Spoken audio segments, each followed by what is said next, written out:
What's going on, everybody? Welcome to another episode of Gaming with the Bros Cast, episode 130, coming back at you. My name is Harrison. Join my brother Nick, as always. Nick, how are you doing, buddy? Dude, I'm great. It's so great to be back. We back again. had a bit of an unexpected hiatus for just an extra week, you know? Yeah, just an extra week. Yeah, I guess I'll start off. Last time we were talking, I had just gotten back from Florida, and evidently at some point, whether it was at Busch Gardens or one of the restaurants we went to, I picked up probably Busch Gardens. Yeah, I picked up COVID along with my son and my wife, and I, of course, the vaccinated one, got hit the hardest with it, and my wife did let me know that. She's like, "How are you the only vaccinated one, and you feel like dog shit?" I'm like, "I'm just a punk. I'm." You know, Sometimes it'd be like that. Yeah, sometimes it'd be like that. But never got like a fever or anything. I did have the body shakes for like the first night. And then I think I ended up having some body shakes on Saturday as well. Of course, which leads to being just super cold and then also super sweaty. And then, just had a really bad headache most of the time. And then by Tuesday, I started to feel better. So I guess, it was good that it happened on July 4th weekend because I had that extra day to recover. But it also sucks because we had some plans to do stuff with some friends. But, that's the way it goes.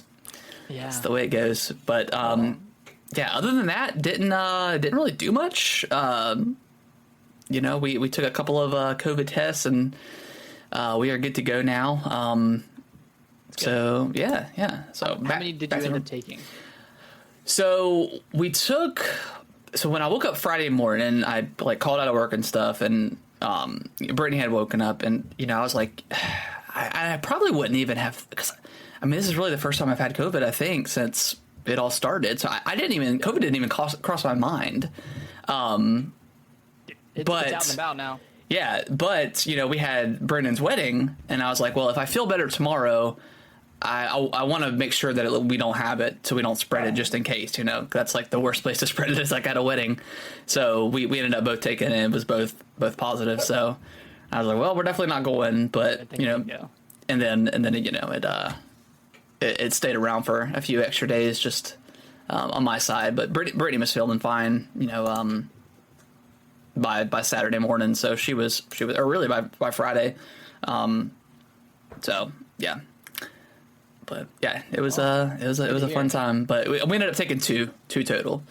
We took one on Friday and then took another one on Tuesday. And by Tuesday it was still showing, but I think it can show positive for a week or so after. So yes, yeah. Alicia, when she had it, she took 8. Oh my gosh! And she had gotten like the Saturday before she was going to go on her friend's bachelorette trip. She was supposed to leave that next Friday. Yeah. And she was testing every day up until then, and it was still positive Friday morning, and she was feeling completely fine. Yeah. Yeah, sometimes you just stay positive. Yeah, I'll probably take one tomorrow cuz they switched my office times around from to Wednesdays and Thursdays now. Yeah. So I'll probably take one tomorrow and just message my supervisor like, "Hey, if I'm still positive, what do you want me to do? If you want me to come in, if you really want me to come in, I will." And I guess I'll just wear a mask or whatever the case is. But it'd be really dumb if they made you go in when you're testing positive. But yeah, I won't put it past them. So yeah, that was my week. It was a COVID week. Yeah, but I feel better now. I feel refreshed and ready for this podcast, man. I missed the podcast last week. Yeah, I mean, we were gonna do our top 5 games of the year. Yeah. So we're doing it this week. Yep. Just gives us more time to play more games. Exactly. But Nick, how was your week? Oh man, it was great. After the wedding last weekend, which was a beautiful wedding. I love day weddings. Like morning weddings are really awesome because after the ceremony, the reception was just like, hey, come get food if you want, go dance if you want. There's no set anything. There's no set time for speeches or whatever. And there was a live band, so that's cool. It felt like a concert, and it was absolutely great. And then Cool. we went out afterwards. And Yeah. had a great time. That's pretty awesome. Yeah, but after that, we went down to Charlotte to Alicia's parents' house and did 4th of July there. And then went to Savannah, Georgia for a night and stayed in an Airbnb and just like went out to dinner and hung out there that night. And then went down to Florida for like 3 days and we rented some bikes, took some bikes around. It was so fun. I love biking. I wish I had a bike. I live downtown, so I should have one, but I don't. But yeah, that's one of those things. It's like in an apartment. It's like, do you really want a bike? Do you really want a bike sitting around in like your living room or something, or in your bedroom? Like, probably not. I could put it on the balcony, but I'm not sure if the weather would get to it. If it would rust. Yeah. But yeah, I guess you could get like a cover theoretically, but then your balcony is taken up by the bike, so. Then your balcony's a bike. And just me imagining myself like trying to maneuver my bike through our apartment just doesn't sound like a good time. Yeah, I don't blame you. I don't blame you. Biking is fun, but yeah, it's without like a shed or a proper place to put it. It's kind of inconvenient. It's just awkwardly big. It's a big investment. Yeah. From that perspective. So, but yeah, biking is super fun. We biked on the beach at low tide, and like it was like at like 10 o'clock at night we played some putt-putt. Nice. Went out and classic. Biking. Yeah, we biked to putt-putt. It was so fun. Oh man. I love biking. I love biking. I love bikes. But yeah, then we did the long drive back on Saturday and just relaxed yesterday. Yeah. Just didn't really do much. So sweet. It's a good week. Harrison. What have you been playing? What are you playing? Yeah, so I have been mainly just playing some Monster Hunter. Nick, I think I need some help. I'm not quite sure. I'm here. I know. I'm kind of getting to that point where you're either in or you're out. I'm kind of losing interest just fighting, like, not necessarily the same monsters, but like just going down the list of fighting the new monsters that are offered to me, and I'm not doing anything other than that. Like, I'm not really. I've upgraded one piece of my equipment, and that's about it. So I think I'm missing something. What have you upgraded? just like one of the dual blades, like the Defender dual blades. I had the necessary parts to do so and leveled it up. It's like an attack of like 150 or something like that. Okay. So I think what you need is something to work towards. Yeah. So if you look through like the list of upgradable weapons, or look through the dual blade list of all the upgradable dual blades, maybe find one that you'd want to wield. Yeah. Maybe look at like the affinity stats and the elemental stats, and if you find one that you like, see what it requires, see what you have. And if you only need like one more piece from a certain monster, just go fight that monster again. Does it tell you like the pieces that you're missing? Does it tell you what monster it comes from? Yes. Where do I go to look at that? Because when I go to like the upgrade screen, it shows me what I'm missing, but I don't see an option to where it tells me what monster it comes from.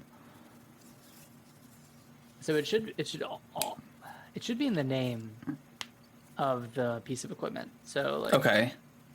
Well, I think the weapon I got was from DLC or something that it was just like provided to. That's one I've just been using. Yeah, I would definitely try to craft something. Okay. And I don't know if it outright tells you what monster it's from, but if you fought a monster before, you should probably recognize the monster's name in the name of the piece. Okay. So like, have you fought like a Tetranodon? Maybe, I'm not quite sure. What? I'm on like level 4, like 4-star.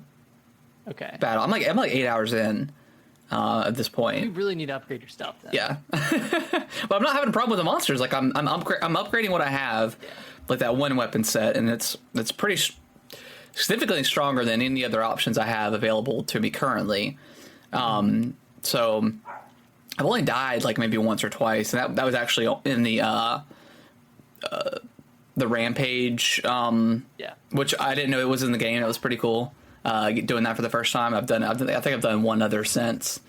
So that was kind of like a different, different thing to do in the game. But yeah, I'm on four-star missions at this point.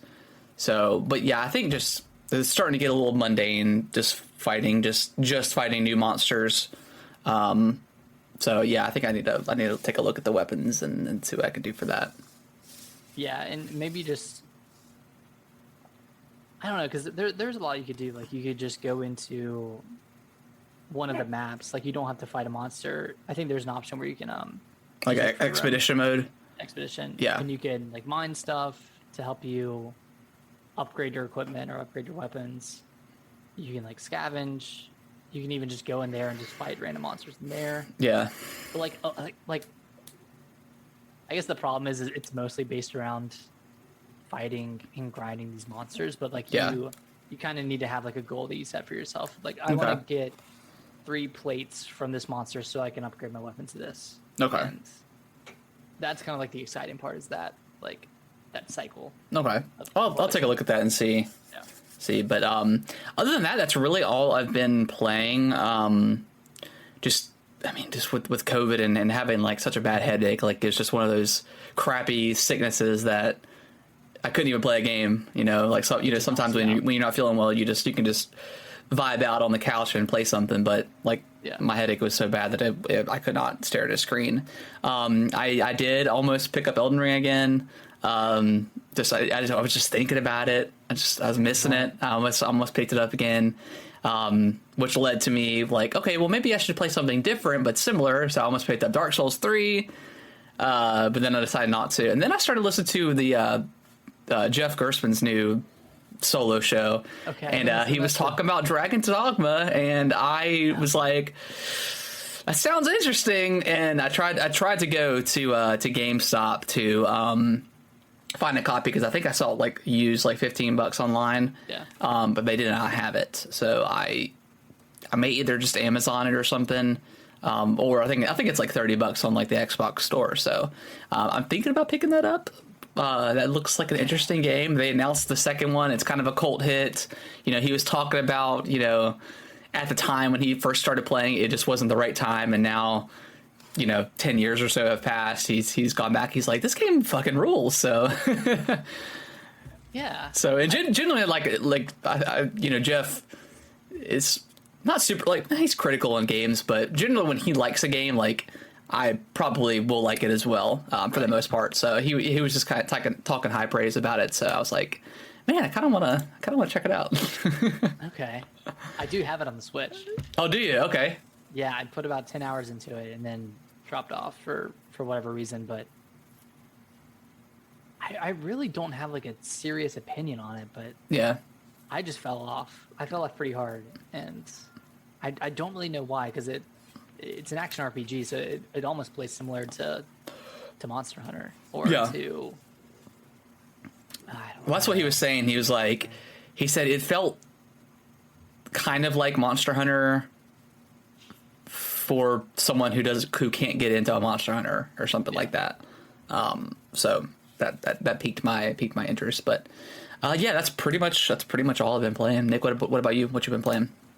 I've been playing a little bit of a lot of games. So I've been playing Fire Emblem Warriors 3 Hopes. Okay. And I'm like 16, 17 hours in. So it's a pretty long game then. Yeah, it's arguably too long. It's kind of like how Zelda was. Yeah, exactly. And the part that is kind of annoying me the most is so in previous Warriors game or previous Nintendo Warriors games, mainly like Hyrule Warriors and the original Fire Emblem Warriors, you just went from one chapter to the next. You're going from like story beat to story beat to story beat.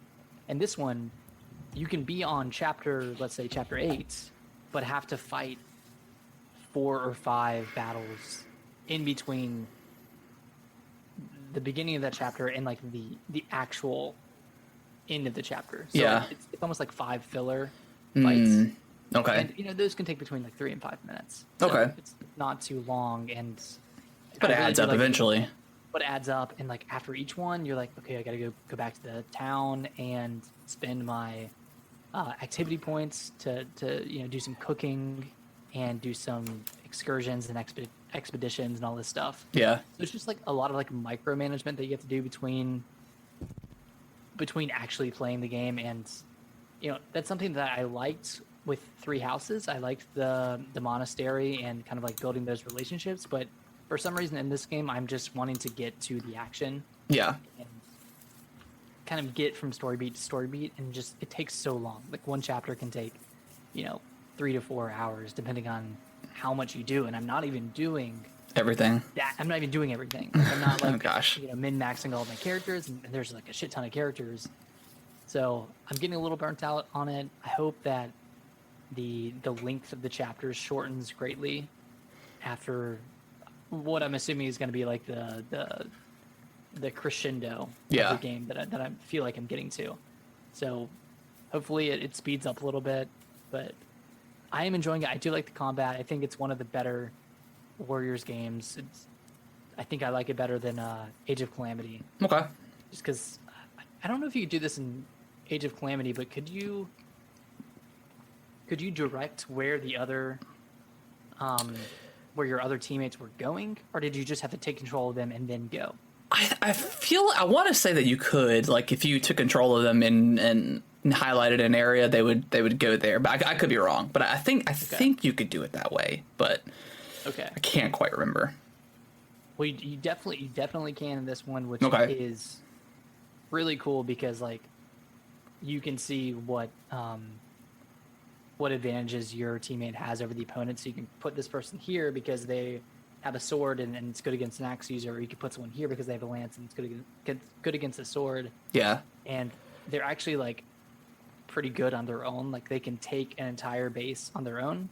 Whereas like in previous Warriors games, like you really had to switch around. Yeah, you couldn't rely on them to do anything. You would pick it up and they'd just be standing there. Yeah. And it's almost to a point where like if I'm trying to get from A to B, I'll just switch to another character and send that character that I was just on. I'll just send them from A to B because I feel like they move faster when I'm not controlling it, which is cool. Okay, that's pretty cool. It's a very fast moving game. Yeah. When you're actually playing it, but it's just those points where it slows down that. Okay. Kind of a little bit disappointing, or and I don't have to play through every part of it, every battle, but I feel like I have to. Yeah. It's a weird give and take. Yeah. I played a little bit of Monster Hunter Rise Sunbreak. Okay. I've probably put about an hour or two into it. Okay. So not a lot to form an opinion on, but not a lot. But it is cool because it's kind of like a reset where you have like your low rank weapons and armor, and that's where you're at.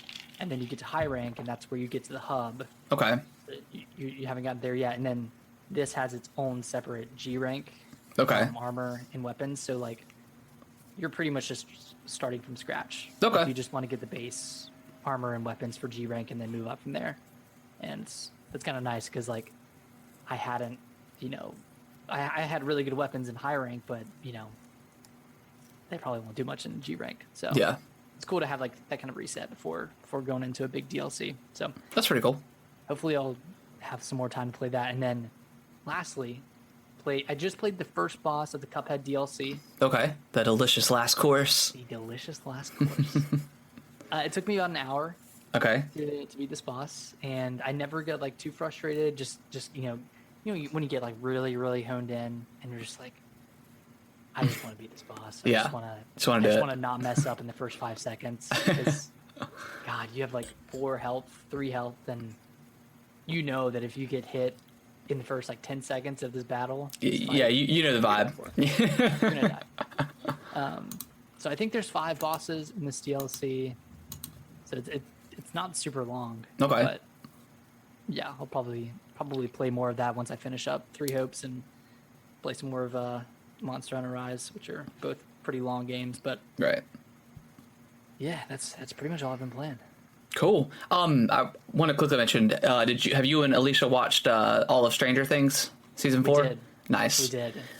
No spoilers, but man, that the whole show, just like going back and freaking like TikTok is just incredible with just, oh my God. But anyways, there's so much stuff I've just like a side note, like there's so much stuff I've learned from TikTok just that I never knew, like not even Stranger Things related, but just other things in life. I'm like, how did I not know that?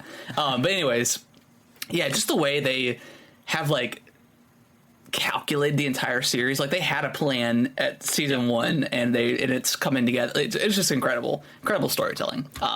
Fantastic uses of songs just in general. And just amazing. Yeah, the song in the last episode's pretty rad. Yeah. Can't wait for yeah. That whole thing was awesome. Yeah, can't wait for season 5. Absolutely can't wait. Like 2 years, what, 2024? Yeah, they're gonna be like, they look so old now, like because they're only supposed to be like 14 or 15 in the show. They're like, because they're just in high school. They just started high school. Yeah. Yeah, they need to do like a time skip or something because. Yeah. But yeah, great, fantastic show. You want to jump into news of the week, and then we'll finish off with our top 5 list. Top 5, yeah. Starting off, we finally got the God of War release date. The trolls did it, Nick. They didn't. No, they didn't. They had no impact on it whatsoever. They can eat dirt. Oh yeah, dude. Seen all that harassment. I think I hate PlayStation fanboys. I'm just gonna come out and say it. I love PlayStation. I love all their games. Again, I feel like I always have to say that before I even start ranting. But I think PlayStation fanboys are the worst. I think they're the biggest babies about every little thing. To seriously like harass Santa Monica Studios for a release date of the game is just mind-boggling to me. It literally makes no sense. And I think they only wanted it to be released this year because there was a bunch of tweets that, all the Elden Ring fans now are going to be upset that it's not going to win Game of the Year. I'm like, who cares about Game of the Year? Like, it's not that if God of War wins, like all of a sudden that entire like 100 hours I put into Elden Ring is all of a sudden going to just not exist anymore. And I'm like, oh my gosh, God of War is all that is and will ever be. Like, no, it doesn't matter. It does not matter. Elden Ring is multi-platform. Why does it? What's the holdup here? I don't get it. I don't understand that mentality with these people. It just makes no sense. And I feel genuinely bad because I don't know if these people are just that big of trolls and they love. First of all, you should never idolize a company because the company doesn't care about you. They just want your money and that's it. They don't care if, well, Sony does care if they win Game of the Year kind of stuff, but. You hear that? Nintendo doesn't care about you. Everybody. No, but nobody cares about you. They just want your money. But to idolize a company like that, and I don't know if these people just don't have other platforms, but like, we're versatile gamers. We play everything, so we get to enjoy the fruits of all of the labor of the game industry, and not just stuck with one company. Which PlayStation, if that's the company you want to stick with, great. They're a great company. They make some of the best pieces of entertainment in the gaming. That's a fact.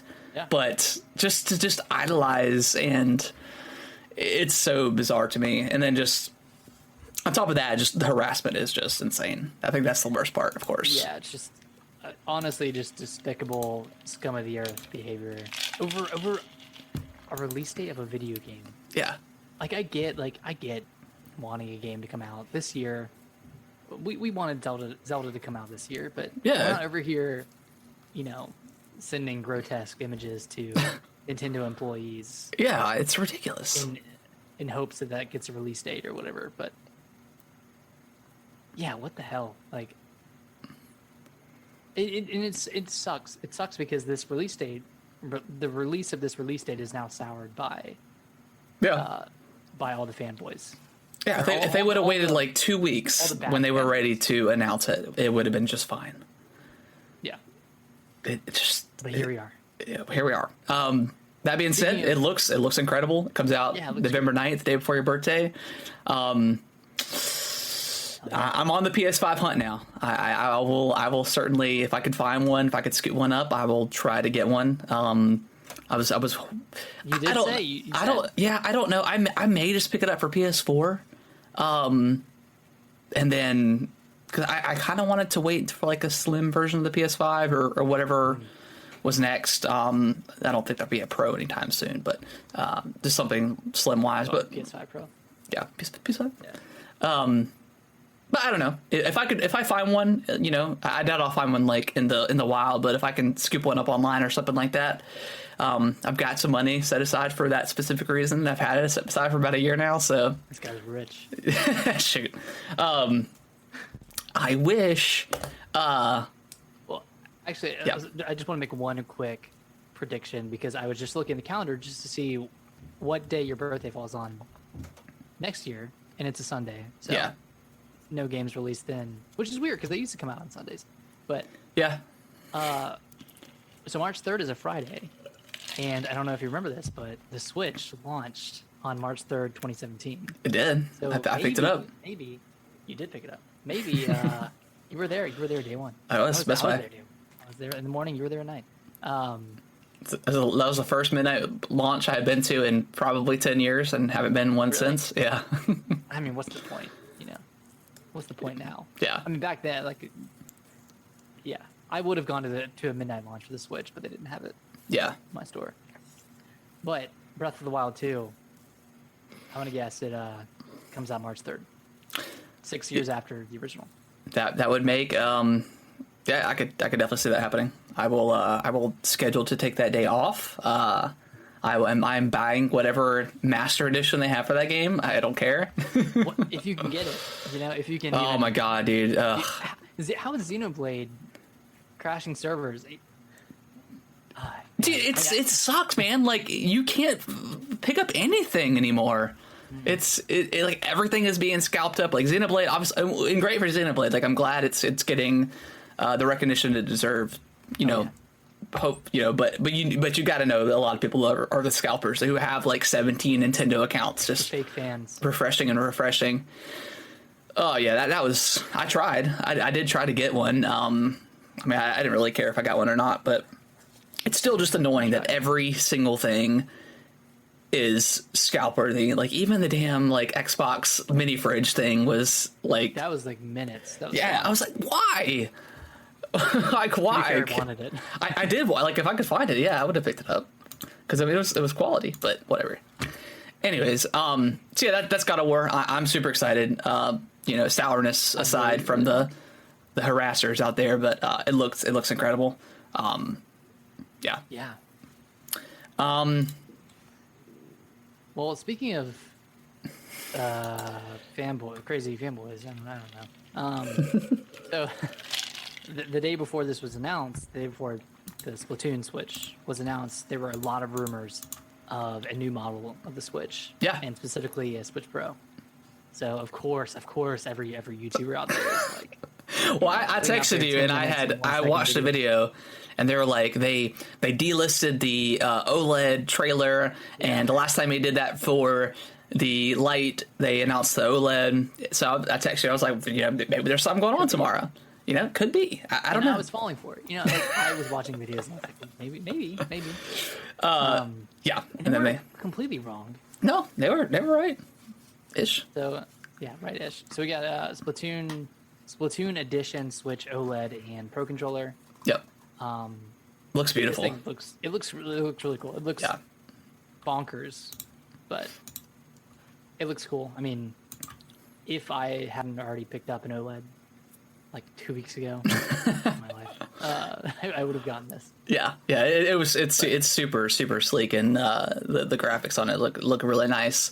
And of course, like an hour after that thing dropped, people were like, Switch Pro announcement coming in December. And I'm like, dude, y'all just do it for clickbait now. Y'all have no evidence. You just love, and I love speculation too. We love speculation here at Gaming with the Broscast. I think we do a lot of that. We get an entangle and we think about directs, but moments after like this thing gets announced, you guys are already back on the Pro. Like the OLED just came out like last October. I don't think there's a world where Nintendo is going to release a Pro for what? Like why would they need to? Like I think the earliest we get a Pro is like with Zelda. I think it could potentially launch with Zelda, and that's the earliest. So sometime maybe in spring. But maybe it won't even release until like holiday next year. I don't think we need one right now. I think I've seen so many people like, they're like, I'm putting my Switch down. I can't play the Switch anymore. It's just too underpowered. Like, especially with like the Steam Deck coming out. I'm like, dude, Switch is having like Switch is having a great year. One of their best years in a while. There's so many great games that run great on the Switch. When I see this video, like, I'm putting the Switch down. Like, it's this big announcement. Like, nobody cares. Good for you. Yeah. Good for you. And that's okay, too. Like, if you want to play something else, play it. You don't have to make it a big deal. Like, plenty of people still love their Switch and are not clamoring for a Pro at this point. You know, if they were to drop a Pro tomorrow or announce one, of course I'm going to be excited because it's a new piece of hardware. But yeah, I'm also not, like, you know, losing my mind because I don't have a powerful... Thank God, there's a more powerful Switch. Thank God. I thank him. I don't know, man. People just in the last couple of weeks on the internet have been getting on my nerves. Yeah, I've been going on Twitter and then quickly getting off because so much negativity. Just yeah, it's exhausting. But speaking of Switch Pro rumors, so the Splatoon edition Switch was leaked by a worker in a Chinese manufacturing plant. Our manufacturing plant in China. And that person also kind of leaked that there would be another model of the Switch coming this year. And that's just crazy to me. I don't believe that. I think if anything, that's old news and plans changed. Yeah. And they are now shifting that to spring. Yeah. And launching it with Zelda, like you said. But I just can't see another model of the Switch launching this year, especially with the Splatoon edition. Like, why would you? And that's coming out in October, right? That's not launching with Splatoon. It's coming a month later. No, I think it's coming out. Is it coming out in August or is it October? Okay, or is it earlier? I don't know. It's one of the two.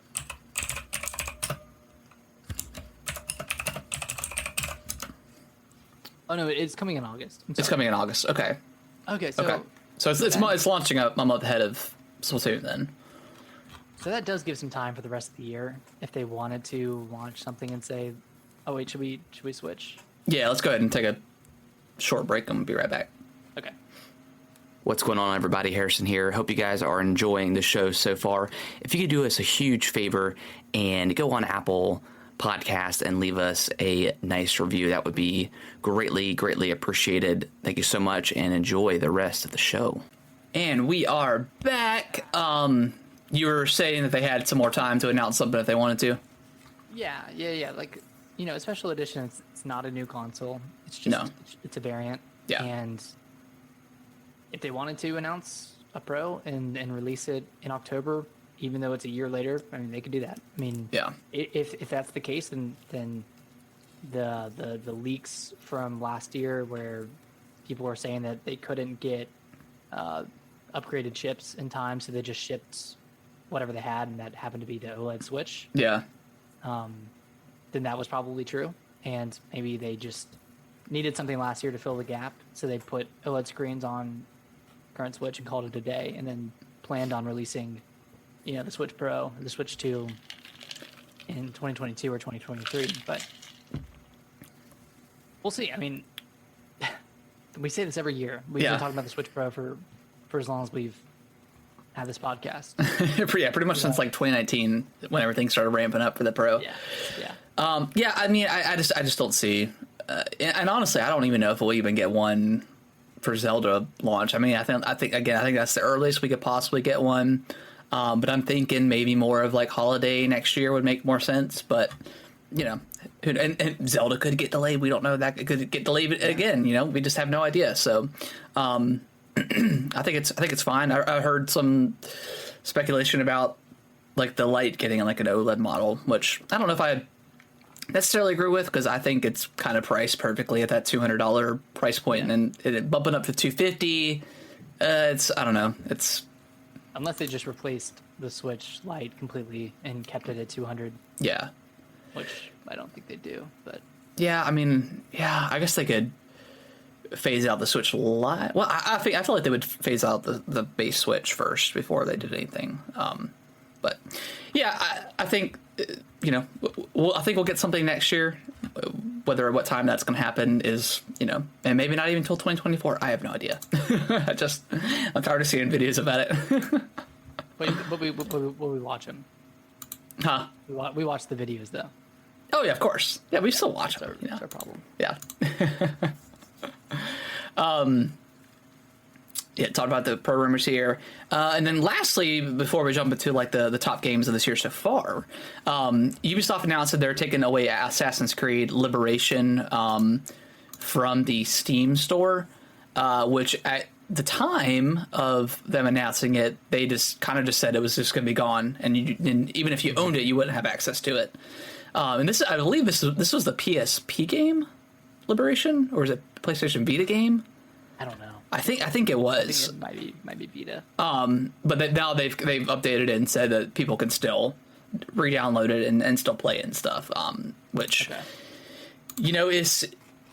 I don't think people necessarily care that much about this game in particular, but that just always asks the question of, do you truly own digital games? And the answer is no, you do not. You don't. If any one of these stores were to shut down for whatever reason, if PlayStation and Xbox went bankrupt and they couldn't, if something were to happen, hopefully they would have a fail-safe in place where they would have something where you could download or give you a time frame. Hey, you need to download everything within a year because our stuff is shut down.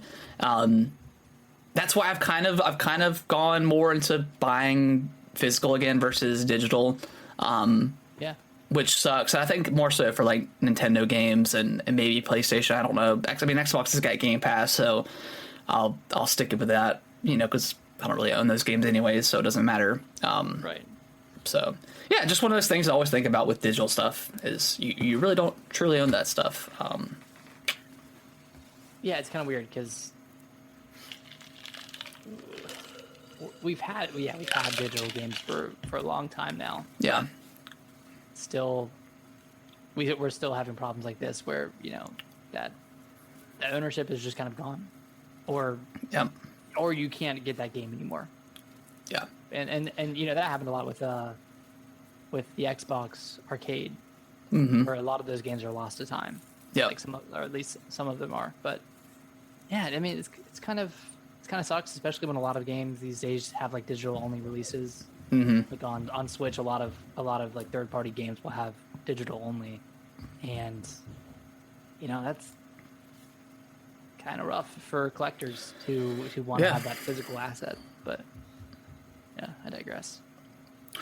Yeah, just always there's one of those things to just keep in mind, keep in the back of your head, just whenever you're choosing to go digital or physical. So it's normally cheaper to go physical. Yeah. In the long run, because those games get discounted more heavily on third-party websites, and they still have value after you buy them. Yeah. If you ever need their value, it's there. Yeah. Whereas digital, it's gone, man. No value. Yeah. There's no resale or anything like that.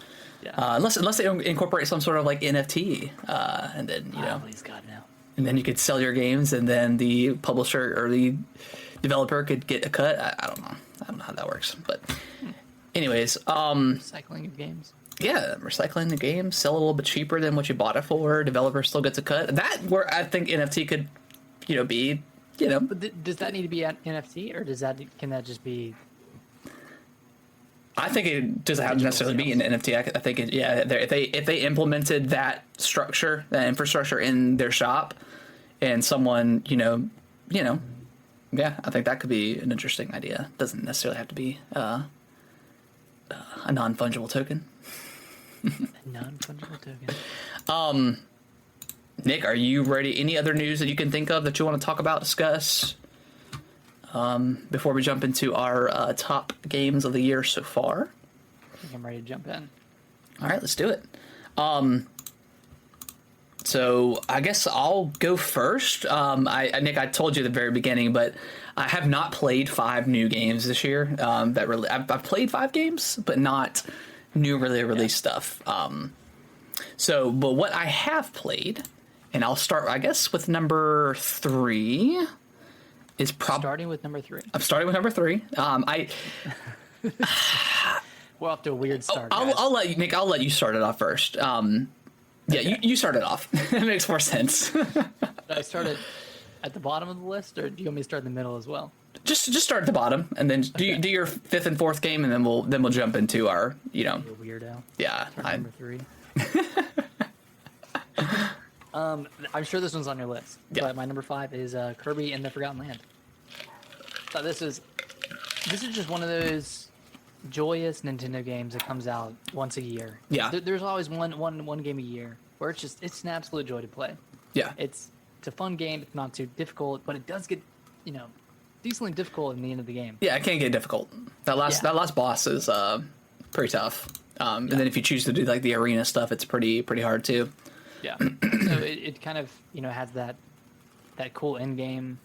It's got really unique levels, like the flashlight or the light bulb level is just, or those levels are just so cool. And Yeah. there's just a lot of good ideas. This game wasn't what we thought it was going to be when it was initially shown off. No, we thought it was gonna be like an open world more thing, but yeah, definitely not. Odyssey. Yeah. But I think it was still good for what it was. I think it had something it set out to do, and it did it. Yeah. And it's one of my, I haven't played many Kirby games, but it's one of my favorite Kirby games I've played. Yeah. Really excellent. Yeah, same here. This is the first Kirby game I've ever completed all the way through. I really haven't played a ton of Kirby before this, and it just never really interested me that much, but this definitely grabbed a hold of me. It looks really pretty for being on the Switch. But yeah, I mean, it runs relatively well. Yeah, it's just a fun, like you said, just a fun, one-off experience for Kirby. It's not overly difficult. It's just a lot of really cool ideas in it. It never really got stale for me. Yeah. So yeah, it doesn't have like a ton of like replayability once you've done everything. I mean, you can go back and capture like the Waddle Dees or whatever, but yeah, it was just a really fun, 10 to 15 hour platforming game. A lot of fun. It didn't waste your time. Yeah. And that's so important. Yeah. Crucial part of this year is just not wasting my time. Yeah.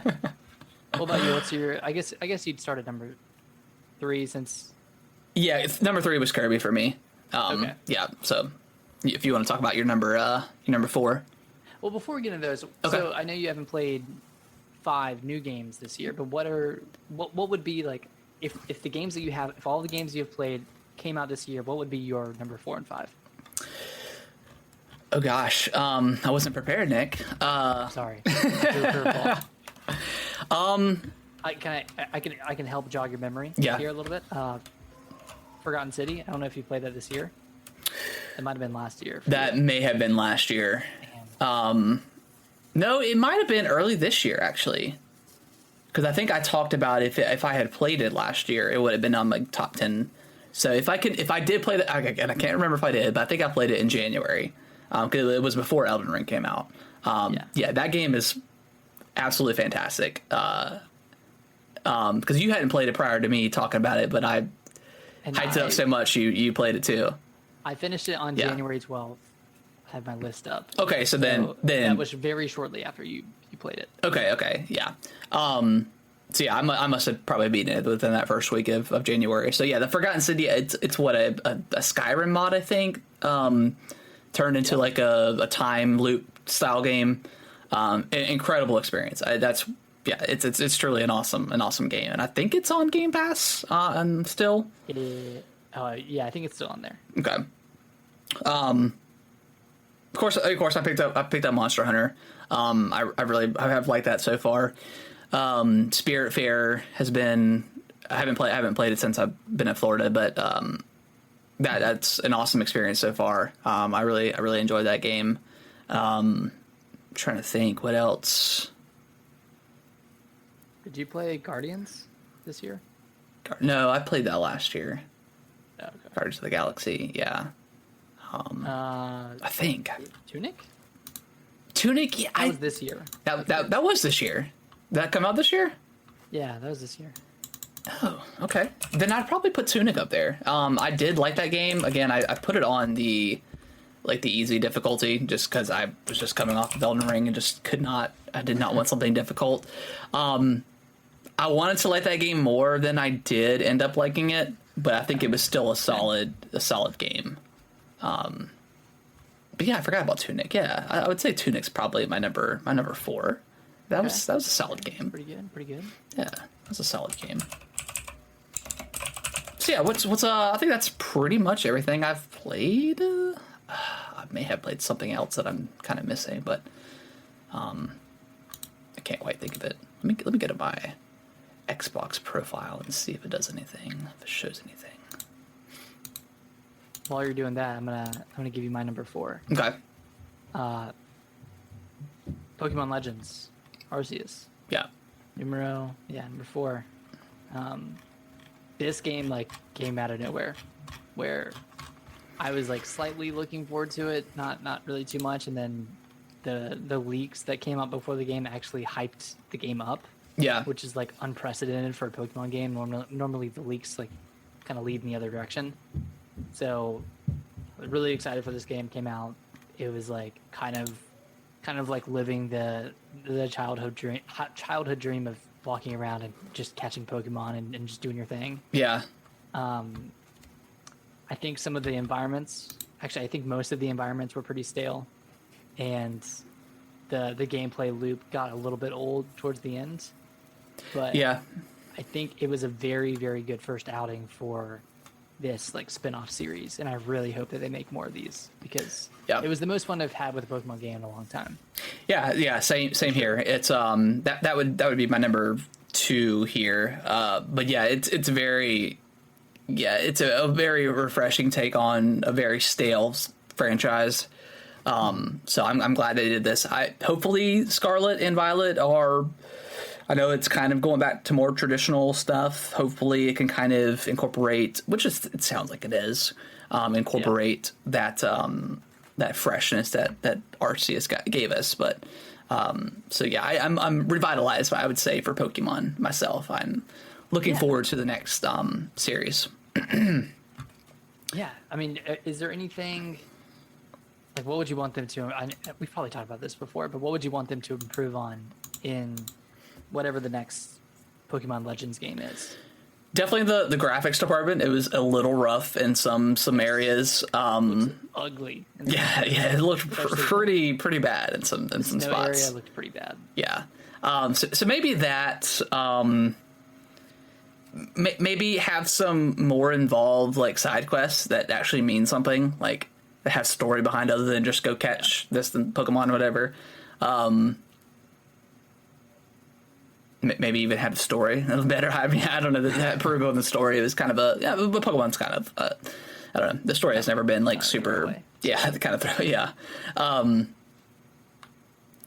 Yeah. I think just visually, I would like it to look better. But what's more seamless? More seamless open world. I think just getting around in general was a little bit janky. Yeah, it was, and they could definitely improve on that. But a lot of other things about that game were extremely streamlined compared to other Pokemon games, and I think that was really cool. So definitely a great game for those who have not played it yet. Yeah, it's a great game. Since you've only got your number 1 left, and I think I know what it is. Oh, so. I will say Guardians. I did play that this year. So that was I played that in early. Actually, towards the end of January, I completed it. I'm looking at my achievements now. And then the Gunk, technically, I played this year. I think I finished it in early January. So, but I think that released at the end of December of last year. So not technically a 2022 game, but that was a fun game. It felt like an old school 360 game in a good way. So yeah, what's your the rest of yours before we get to our our number 1? Our number 1. You're assuming here, so you're the one that's assuming. My number 3 is Triangle Strategy. Okay. This is a game that wasn't really on my radar until I just wasn't Target. I was in Target and just decided to pick it up and give it a shot because It's a little classic Target pickup. Yeah, I read some good reviews. It kind of, once I started looking into it more, it resonated with me more and more. And this is one of those games where like the story is really incredible. I really got just engulfed in the story, and that doesn't happen with me in a lot of games because I'm more of like a gameplay first kind of guy, unless I'm playing a game like The Last of Us or like a Sony game or like a game like Halo. But yeah, this story really sucked me in, and the gameplay was phenomenal. And I wish I had time to go back and play through like the other choices in the game. I don't know when I will do that, but this was a really, really great game, really great strategy game, and I'm pumped for what this developer does next. I know it's Square, but whatever HD 2D game they do next, I know they're doing. Are they doing Live Alive? Live Alive, yeah. That's they're publishing that one. Mm-hmm. Okay. Are you going to pick that up, or kind of a wait and see thing? They've got that demo on the eShop. Did you play that demo? I downloaded it and started it, but I have not actually got into it yet. Okay, I haven't downloaded it. I just haven't played it yet. Okay. All right, my number two. You're not going to see this one coming. Okay. My number two, Neon White. Neon White, nice. You like that game a lot. Holy crap! This is a must play for anyone who has a Switch or a PC. I think that's all it's out on. But if you have one of those two platforms, you have to play this game because it is absolutely phenomenal. Just skip past the story. Just get from level to level because these levels are so fun. They're so like breakneck speed. It feels absolutely incredible to play. Speed running these levels just unparalleled. Just great classic fun. I had such a good time with this game. Yeah, I've heard so much. Yeah, so many good things about it. From a bunch of podcasts and sites and stuff. So yeah, I figured it would be on your list. And before we get to number one, I just want to give a quick shout out to Ollie Ollie World. Also another phenomenal skateboarding 2D side-scrolling game. So go check that out. I think it's only like, actually I think it's like $30, but yeah, go check it out. It's super fun. All right. Should we give the people what they want? Yeah. Number one, man. Number one so far. Not so far. So far. It's Elden Ring, baby. It's what it is. I mean, come on. Do you know us? we had 4 podcast episodes dedicated solely to Elden Ring. Yeah, pretty much.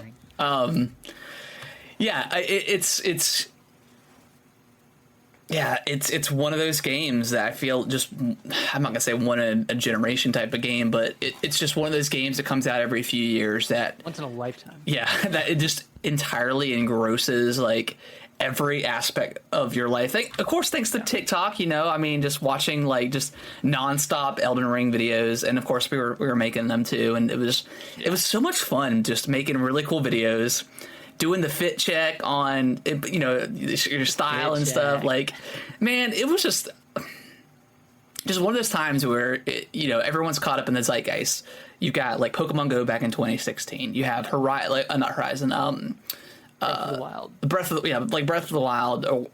And then Animal Crossing, New Horizons, when that came out. Like, it's very rare when a video game kind of jumps across so much social media. Even like that the middle of the night song, like I love that song, and like there's even like a really badass cover of it too. I mean, a lot of people have made, but it took over like so many social medias and so much stuff in that aspect, and it doesn't happen a lot with games, and Elden Ring is deservingly so. It's absolutely incredible. This is like one of those games where I would be waking up at 6 a.m. to play it before work. Yeah. And then I would just think about it at work, or like edit TikTok videos at work. Yeah, I couldn't sleep at night. I legitimately could not sleep at night for like 2 weeks because I was just thinking about, what am I going to do next? Like, okay, I left off with like 3 paths, which is why I love these type of games because, once you get to a certain area, it's like, okay, there's like 3 branching paths. I can go this way or I can, whatever. Yeah. But in this game, there was just, with the open worldness and being able to just quickly get to the grace points at any point in time was so awesome, and being able to just kind of fly through that world and say, well, I'm gonna try to fight this boss real quick, and then if I die a few times, let me move on to the other side of the world and do something over there and come back a few hours later, or just run off in one direction and find a random like dungeon or whatever. So seamless. Yeah, it's gonna be. Obviously, I think there's probably going to be an Elden Ring too. I think it sold so well that how would there not be? But I'm really interested to see because From is probably one of my favorite developers at this point. I don't really have a favorite developer anymore. 10 years ago, I might say like Bethesda or like BioWare. But I think especially like BioWare with Anthem and how rotten that game was. I don't really have like a favorite developer anymore, but I think From has just been so consistent with everything that they've released. They haven't put out a bad game in the past 10, 15 years. Yeah, so I will play whatever they do now, whatever they do next. I will be interested to see if they do another Bloodborne or something like that, and it's not open world, like how that will translate into their new game. But again, I'll play anything they put out. I don't think they need to make another open world game. No, I don't think so either. At least not for the next 5 to 8 years. I think they could do another Bloodborne. I think they could do like a smaller scale game. That, like maybe they'll go off in another direction like they did with Sekiro. Yeah, and it's still like in the same vein, but different themology, different setting, different fighting style. Like I think they could do something like that, and it'll be great as well. I mean, they could even bring back Armored Core. Yeah, that's a kind of a rumor that they are working on a new one. But maybe they'll do some Elden Ring DLC. Yeah, that's what I'm waiting for. I'm waiting for them to put some sort of like updater out or something like that. But again, I know there's a lot of like complete package games, but in a world of always online games and which this game is an online game. With these live service games, it's refreshing to get a game that is literally hundreds of hours worth of content. Out the box, out the door. On the disc, pressed, ready to go. So, again, I know there's other games that are like that, but man, what a perfect timing for that game to come out when there wasn't a lot else around it. So, yeah, just. I mean, there was a lot around it though. Well, I mean, there's Pokemon Horizon, Online 2. Oh my god, I forgot about that. I need to play that game. Yeah, I want to play it. I totally forgot about Dying Light 2. But it just overtook everything else. I mean, yeah. And it was so many people's first From game, which is awesome. Get people in that franchise and just see how truly fantastic it is. It's not this necessarily the hardest game in the world, type of franchise that people kind of say it is. There's still, you're still going to get the trolls that say you're not playing it right if you're using magic and stuff like that. But I felt like most people were generally positive about how people just played and what they posted on social media and stuff like that. That everyone was just helping each other out, with posting like tutorials and how to find this weapon and all that stuff. Yeah. So it was a fun time. I really miss it. I do, truly. It's just that feeling. Yeah, that feeling. Obviously, I can go back and boot it up and play it, but yeah, just one of those really awesome gaming experiences that we got to share as a whole. Yeah, when I was at a bachelor trip a few weeks ago, I was talking to my buddy Caleb, and he's been playing through it, and I think he's almost finished with it. But okay. it's like one of his favorite games ever now, and I don't think he ever like really played like a Souls game or like a From game before. Yeah.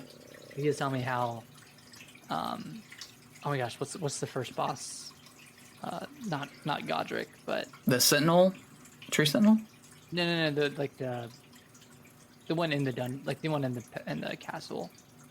Oh, Like- Margit. Yeah, Margit. Margit. Yeah. He was telling me how like he went straight to Margit. Yeah. And got slapped around, and then he spent the next Yeah. 15 hours Yeah. leveling up, and then he came back and just absolutely just slapped around Margit. I was like, Yeah. yeah, dude, that's like the way to do it. If you want to do it that way, freaking great, man. I mean, that's got to feel really good to come back. Yeah, that's how they tell you. They tell you to follow the grace points, and you can get to Margit in 5 minutes. 2 minutes. 2 to Yeah, 5 minutes. whatever. And just get absolutely pummeled. And also on a side note, one of my favorite like New Game Plus, because you can just absolutely destroy those bosses in like your second and third run or whatever. And that's always fun to be able to beat that. Except for the last boss, that one. Yeah, that was one of the worst Still gives bosses. me trouble. Yeah, one of the worst bosses in video games. I'll stand by that. The first half not so bad. The second half, that stupid lightning dragon thing, whatever, was just god awful. So The arena was just too big. it was, yeah, It would have been a fine boss if the arena was like half the size. or just the same size like the other boss fight was, or maybe slightly bigger. Yeah, that was generally a bad. That was like the only time I really had a bad time with that game. Was that boss fight, but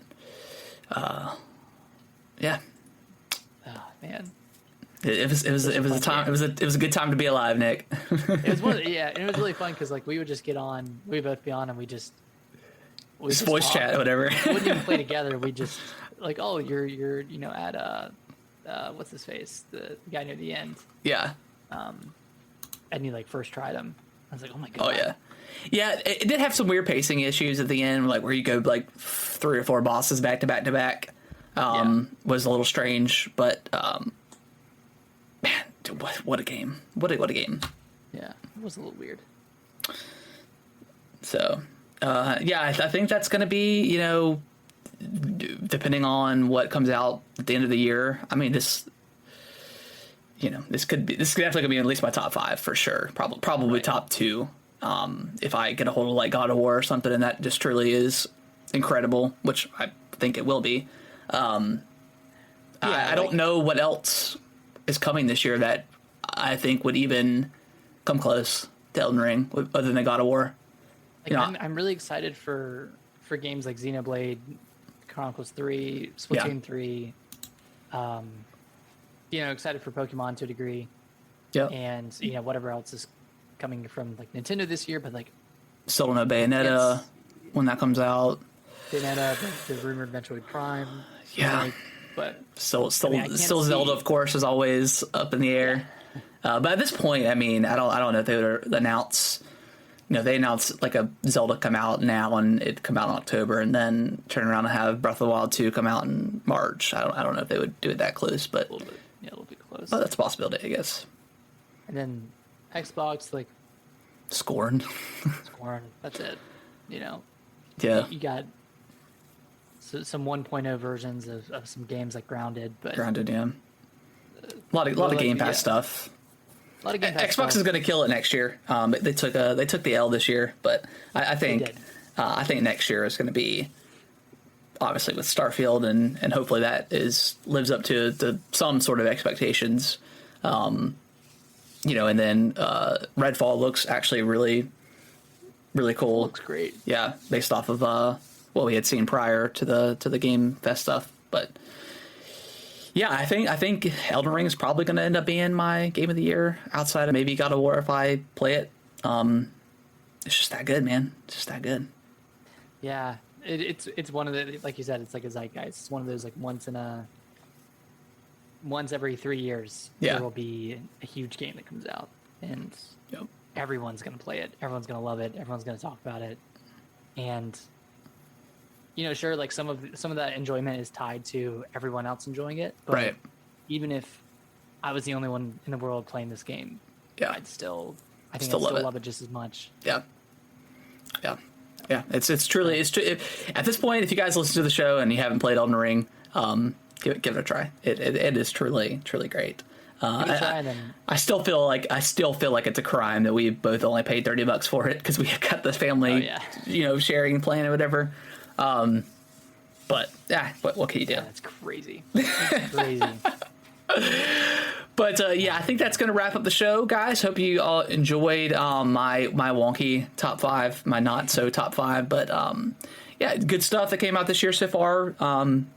More stuff to look forward to at the next half of the year. So we will pick up this conversation probably around mid-December or late December next year.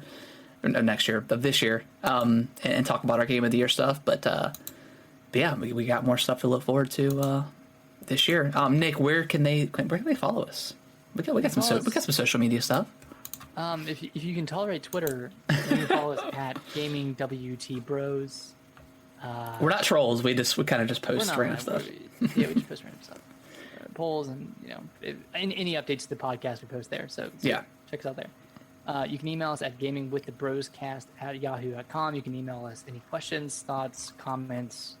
Just be nice. You can also follow us on TikTok at Gaming with the Broscast. Posts a lot of clips from the podcast as well as some other stuff on there. So go check that out. And then Discord stuff. Yeah, Discord. We will set up something Q&A. We've been talking about it forever, but we've just been vacation and sick, and Nick's been to a million different weddings, so including his own. You did attend that one. So we'll figure something out to where we do either a Friday night show or Saturday night show. Have a couple drinks, chill out, do some Q&A. I don't know. Maybe we'll even play like some Mario Party or something. That could be kind of fun. Mario Party. Yeah, we'll figure something out. You can follow me over on YouTube. I'll have the link in the description for the show. I just push a bunch of random stuff about video games and news. Bunch of good stuff. Yeah, but you're right. Bunch of great quality stuff. So check that out, and we will see you guys on the next episode next Monday. And bye-bye. We promise we'll actually be here next Monday. Yeah, there should not be any more interruptions. We will be here. Bye-bye. Bye-bye.